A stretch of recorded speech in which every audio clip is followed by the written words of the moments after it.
Hello and welcome to Tea Leaf Readings.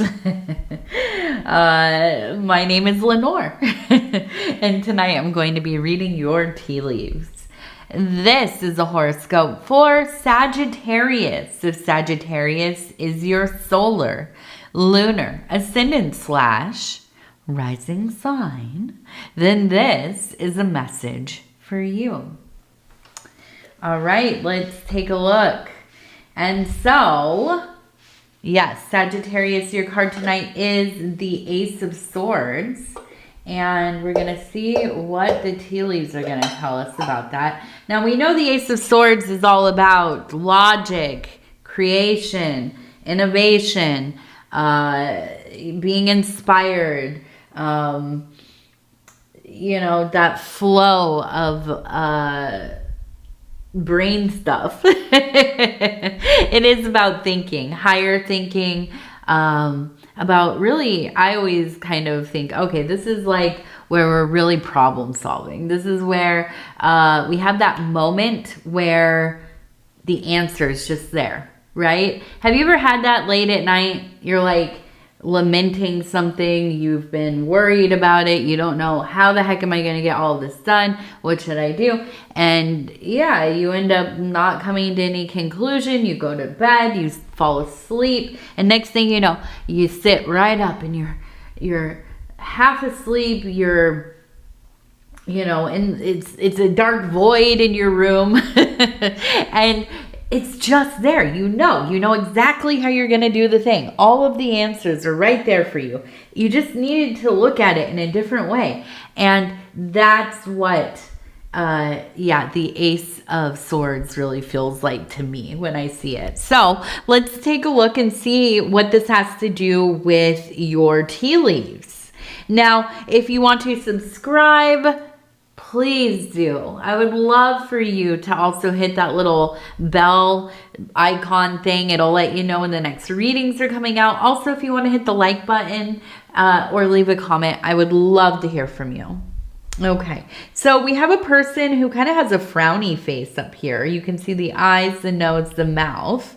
So there is kind of a feeling of maybe a little bit of melancholy, maybe just kind of feeling a bit disappointed by things that have come to pass already. Now, we also have the ram here. You can see here is the head and the horn. We have the body right here. Here are the legs, the feet. And over here, we have a person standing. You can see we have the head up here and kind of the body here. Almost reminds me of like a medieval, person of the court or something. They wore these big, extravagant dresses and robes. I'm thinking of like, is it Henry VIII? I always mix up Henry V and the 8th. The one that, went through a lot of wives, right? You remember that guy? Yes, father of Elizabeth. And you can think of like the paintings of him with those big fluffy robes and the leggings and all of that. So we're looking at this as the emperor, okay?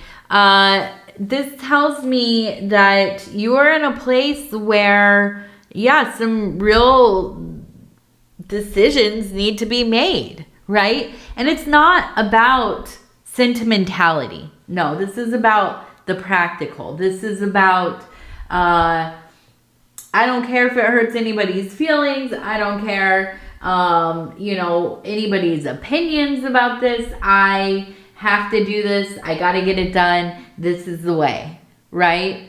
The emperor is one who is well-informed, also fits into that kind of archetype of the watcher to some degree, because if you could imagine, the emperor is not really connected to anybody truly, right? Maybe the empress, but in reality, these rulers, they're very much kind of isolated from everybody else, from everything else that's going on. They have a lot of superficial ties to people. They have a lot of work and business and this kind of thing. But ultimately, they have to kind of sit on that mountain by themselves, right? Look out over the lands and make informed decisions. Or at least we hope so, right? So I'm seeing this as a person, maybe it is you. Maybe you kind of have fallen into this role where, it's kind of like, well, if you can think, right? Where maybe it's the kids are, they want something, right? And they go to mom and they say, hey, Mom, can we do this? And mom's like, well, I don't know. It doesn't sound too bad, but I don't want to be the one to say yes. I also don't want to be the one to say no. Go ask your father, right? And then dad has to say, nah. Or, yeah, that's okay. That'll be fine.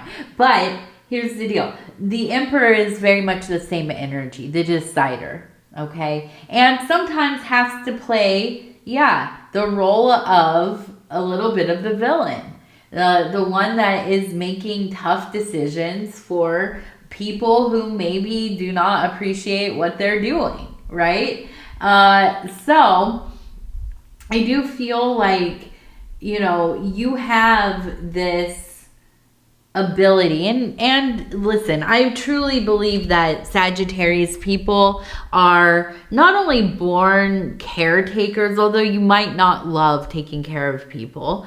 It's something about Sagittarius people that you end up being the one in the family that takes care of the parents, or you are the one in the family that kind of ends up like hosting holidays and, making sure you call everybody and find out, are you coming? And, I just wanted to check in, or happy birthday. You remember all of these things. But you're also the one that at times has to really be like, hey, this is not going to work. We have to do it this other way, or we're not going to do this at all, because you're in the trenches. You know what's going on. You know all of the dynamics. And when it comes down to it, you're going to have to be the one to say, no, this isn't going to work. We can't do this. Let's figure something else out. Doesn't make you the most popular person all the time, does it? But I think that it's one of the great powers that you have in your life, because you're commanding. You are also very careful and thoughtful and present. You notice things, the little details where things kind of seem a little off, or maybe they need to be, we got to try this a little differently. Now we have the Ram. So I'm imagining we're dealing with somebody who is either an Aries, or possibly they just have the attributes of the Ram. We also have the word G-E-M, gem, like the mineral, right? Not Jimothy, like J-I-M, right? No, gem. So we have that. We have the maybe Aries, maybe Ram person. We also have the number 835. 835 right here. 835. We also have, it looks like an anchor. We have the number 5 over here. Maybe even 50. 50. I want to see more about this Aries person though. I want to see what's going on here. Now we have a person riding on the beast. It almost kind of reminds me of Babylon.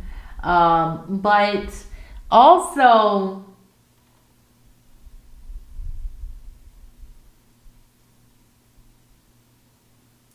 I get the feeling of like a commander. And we have the person sitting here, and here's the beast with the head up here. And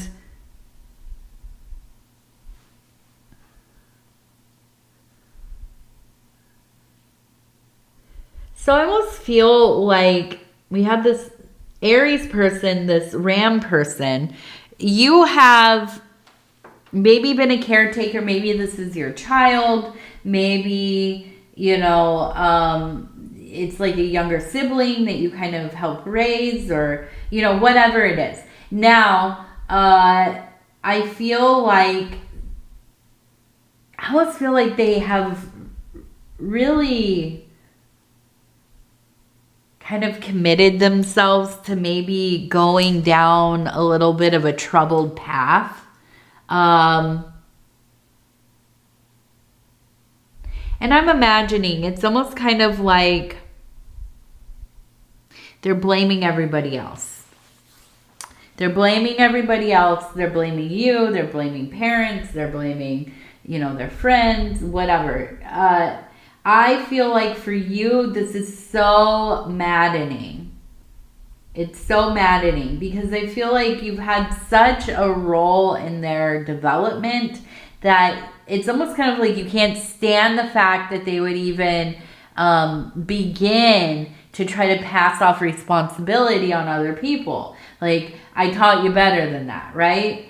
And it just feels like there has been an arrival of chaos.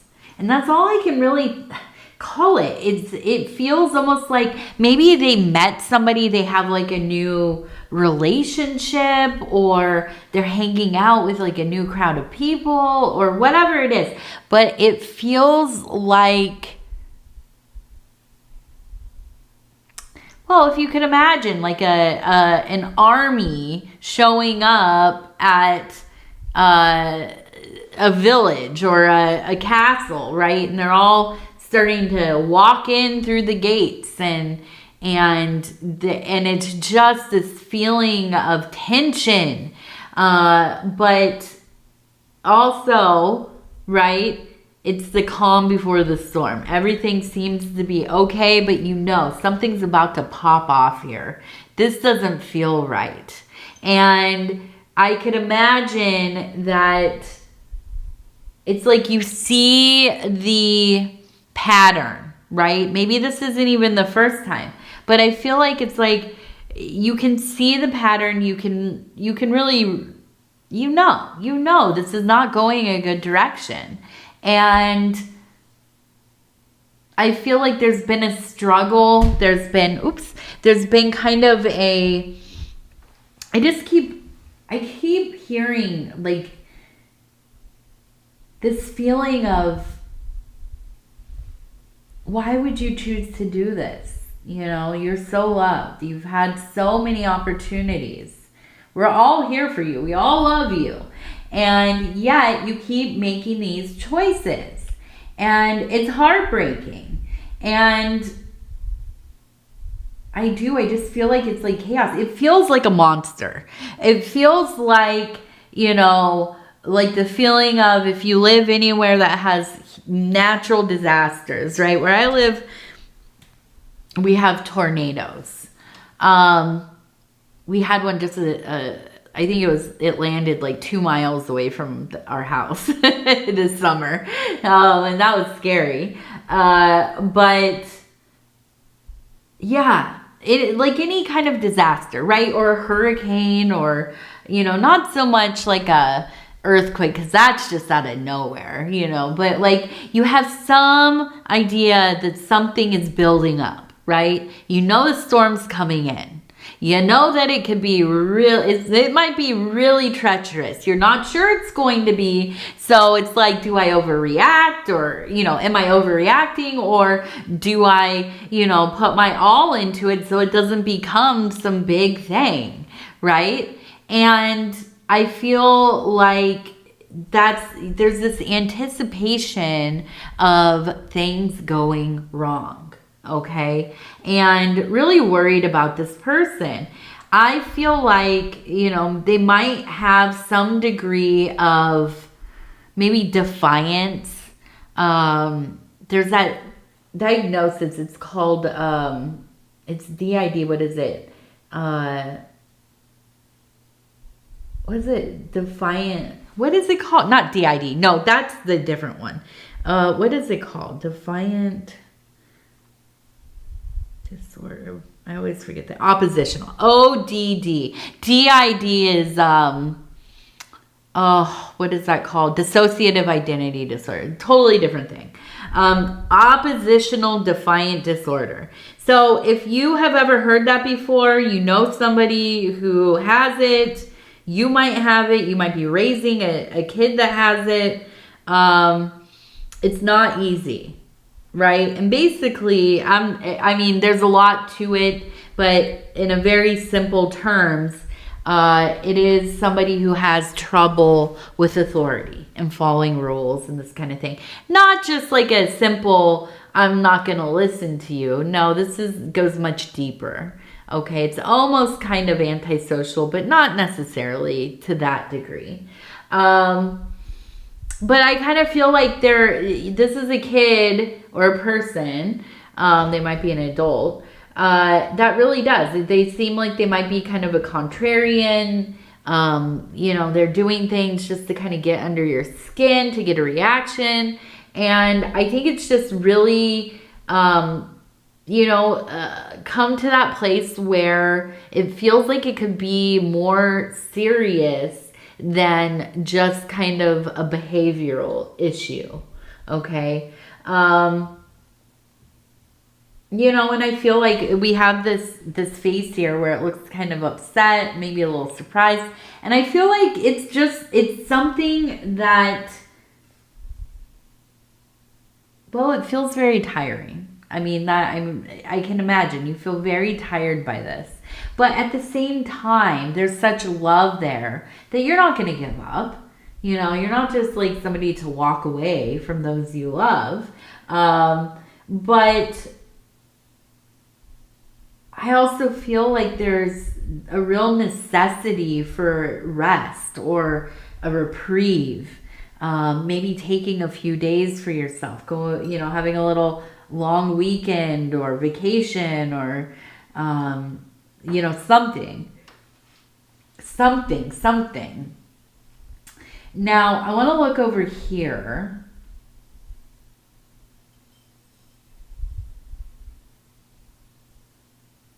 We have JJ.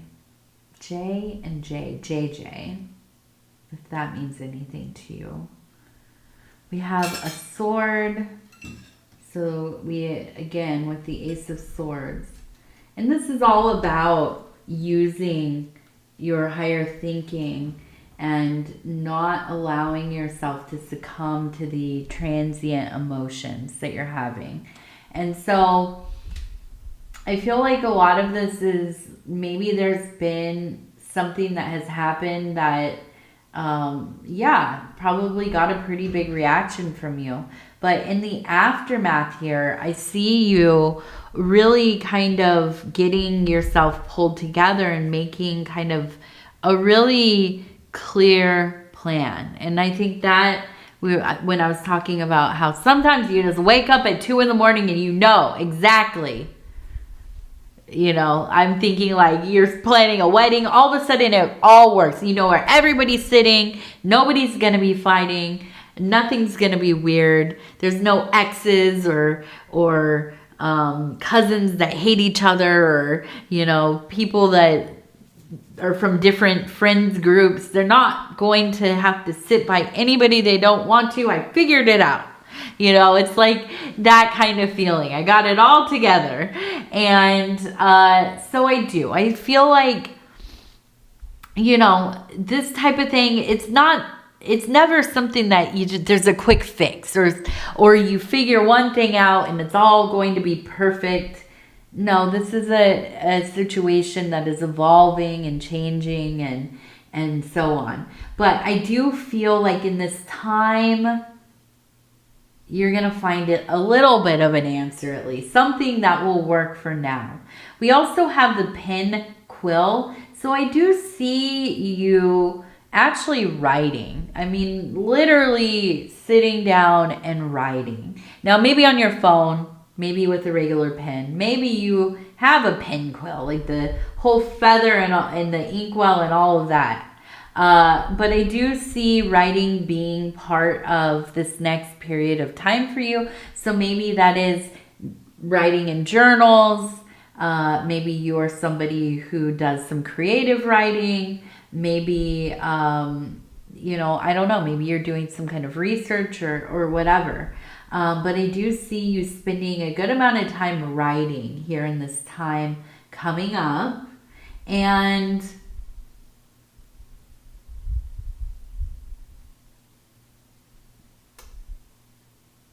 the last thing that I'm seeing here is that there seems to be almost kind of a visit to a holy place. We have kind of this imagery. There's like a little square and the imagery of maybe some kind of animal looking up. And so I kind of feel like there is this real draw towards going out into nature and being among the trees and the birds and the animals and, you know, close to water and all of that. Finding a place that feels like a sanctuary for you, a place that you can go by yourself or, you know, with a friend or whatever, go and sit and think and you know, just let the world embrace you, right? Let it hold you and allow yourself to dispel some of those things that you've been carrying with you, you know. All right, so let's go ahead. We're going to do our lucky numbers. 85. We have number 85. 49, 85, 49, and 52. 52 is the last number. There it is, 52. All right. Now, I am just going to pick one card. I promise. No, I don't promise. Yesterday, I did a reading. I was like, I'm doing one card today. And it ended up with all 6 of them again. But I want to see what this next few days is going to be like. Okay, whenever you watch this reading, it is activated. It is timeless. It doesn't have like a particular time frame. But whenever you watch the reading, it is activated. And so after this viewing, what will happen in the next few days after? Okay, let's just see here. Of course, revenge. Okay, let's see. We're going to have to do a couple more. Secrets. Oof. What's going on? Devotion. Secrets, revenge, and devotion. Excitement. Rebellion. This is about your kid. I knew it. I was like, this is either a relationship thing or this is about the person that we were talking about. The Aries person, concentration. Okay. So, yeah, we have the rebellion. We have the revenge. And I think the revenge is a lot about, well, just having rules, boundaries, you know. But I also think that, and we have secrets. Devotion. I also think that there is a corner that will be turned, okay? Because there is a devotion. You are endlessly devoted to your family. That's just a Sagittarius thing. There's no way around that. Now, I don't know what the secrets are, but I think that this is something that you know about. You know what's going on with this. You know whatever it is between the two of you, whatever has been hidden, whatever secrets you keep for one another, this remains intact, okay? That beyond all of the behaviors and stuff, there is devotion and loyalty, okay, ultimately. Now, we also have excitement, okay? So this is an excitable person. We know that. But I feel like you are getting into a place where as this thing kind of sorts itself out and maybe you get back into an agreeable dynamic, I could see you finding things to do together that, yeah, would be exciting, enjoying each other's company more and more. Now, ultimately, we have concentration here. So I do believe that, you know, as I said, going off into the wilderness or visiting a park or whatever it is, going and contemplating, allowing yourself to have some moments of, well, silence or limited stimuli, no screens, you know, just being out there thinking and taking it all in. And I think that will be very helpful ultimately. Okay, so let's just finish this off. We're going to do our inner child oracle cards, and I'm going to flip through. I'm going to stop where it feels right. It says 39. You are wanted. Hopefully not by the police, right? There is a home waiting within. There is a home waiting within. Okay, Sagittarius, I'm going to go ahead and tell you I love you because I do, and I thank you so much for spending this time with me. It is always such an honor to be able to bring these messages to you. And if you would be so kind as to like the video, it really does help the channel. And if you have not subscribed yet, please think about doing that. You can hit that little bell. It'll let you know when the next readings are coming out. It is free to subscribe. Also, if you want to hit the like button, or no, I said that. If you want to leave a comment, I would love to hear from you. Absolutely. All right, Sagittarius, I'm going to go ahead and tell you I love you because I do, and I thank you so much, again, for spending this time here with me, and happy Halloween, happy, how did they say? Samhain? Did I say that right? Samhain? I think that's how somebody told me to say it, pronounce it. I think it's Samhain. I always called it Samhain. I don't know. Yes, happy Samhain. Samhain, I think. And Day of the Dead, which is, I think, on the 2nd or 1st. And All Saints Day. And whatever other holidays are going on, feasts, festivals, and so on. Please be safe. Take care of one another. Don't eat too much candy. And yeah. All right. I love you. We'll talk again in a few days. Good night, good night, good night.